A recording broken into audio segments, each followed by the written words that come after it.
Hundreds of Metro residents rallied tonight to commemorate International Black Ribbon Day and the 51st anniversary of the pact that brought Soviet control to previously independent nations of Eastern Europe.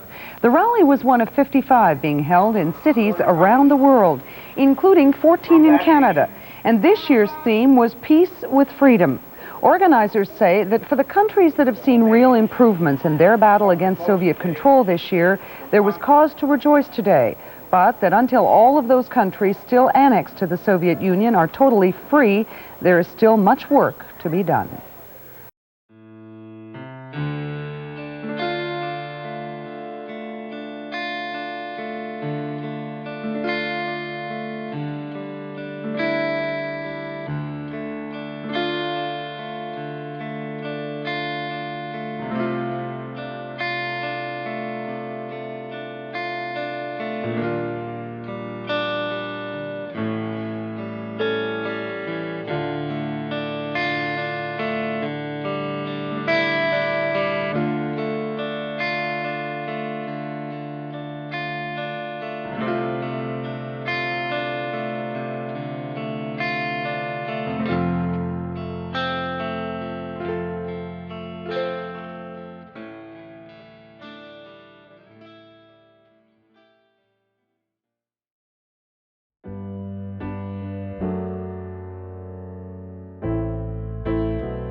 This day, Black Ribbon Day, the signing of the Molotov-Ribbentrop Pact, it is dedicated to those whose devotion and conviction, perseverance and sacrifice, courage and heroism furthered the cause of liberty and humanity in the face of the unthinkable, the unimaginable, the unfathomable, and the unforgivable.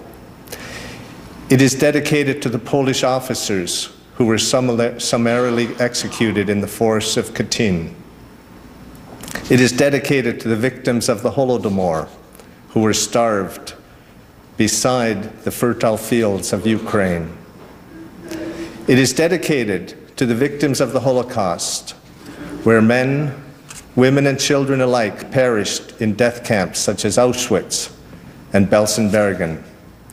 It is dedicated to brave Canadian soldiers who put their lives on the line on the beaches of Normandy. We dedicate this day to those who entered the cellars of Moscow's Lubyanka prison never to return, to the countless victims of the Gulag Archipelago, to those who died of deprivation in cattle cars on Siberia's frozen tundra, or were worked to death in slave labor camps. We dedicate this day to the brave citizens of Prague in 1968 and Budapest in 1956, who faced the tanks of Soviet oppressors in their city's ancient and stately avenues and boulevards.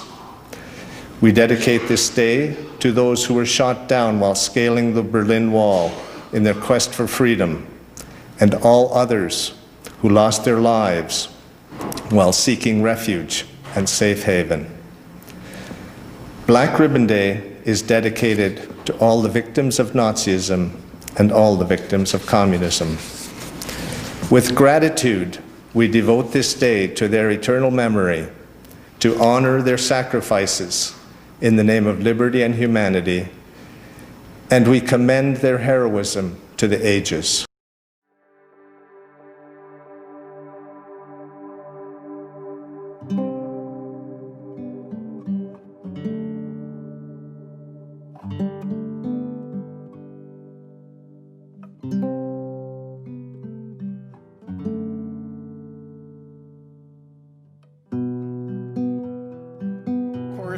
Some of you know come from a background where I am Estonian, and in fact it is what we are celebrating today or observing today that goes to the very root of why I in fact got involved in politics. I grew up in a family where the experiences touched us greatly and personally. I had family members who died in the Gulag, otherwise at the hands of the Red Army, executed, axed to death in their beds, or an abundance of different kinds of experiences like that. And the family, of course, came here seeking the freedom, hope, and opportunity that I think most of the families here did as well. And of course, seeking most of all that freedom and democracy. But I grew up in a community where there were some from my community and there were many from the Jewish community as well. And what I was struck by when we spoke to each other as children growing up was how parallel our experiences were. How our families had suffered, how we had lost family members at the hands of what seemed to be rather bizarre, extreme ideologies that really dominated the 20th century. You know, when I think of this day, I think of my grandparents, Ivan and Elena, who immigrated to Canada from Eastern Europe. My grandparents were incredibly proud of their heritage, and they ensured that their children, that their grandchildren knew of that heritage and spoke the language, just as so many of you have as well. And they were incredibly proud of that heritage, but they were also some of the proudest Canadians that I know. And they were proud because they came to Canada seeking a better life, and because they came to Canada fleeing the Soviet regime. My grandparents told me many stories about the Soviet regime. They talked to me about the trampling on the sovereignty of so many Eastern European nations whose flags wave here today. They talked about how human rights were violated, how languages were forbidden, how people were killed. My grandmother herself lost 3 of her brothers to the Soviet secret police. And they talked about the Holodomor, and my grandmother herself was a survivor of the Holodomor and spoke about the crime and the tragedy of the Holodomor. What was on the mind of my grandparents when they told me these stories most often was not just remembering these tragic events or these crimes, but what really frustrated them was that these tragedies, these crimes were not acknowledged or remembered. Not only under the Soviet regime, but also around the world. And that is why I believe Black Ribbon Day is so important.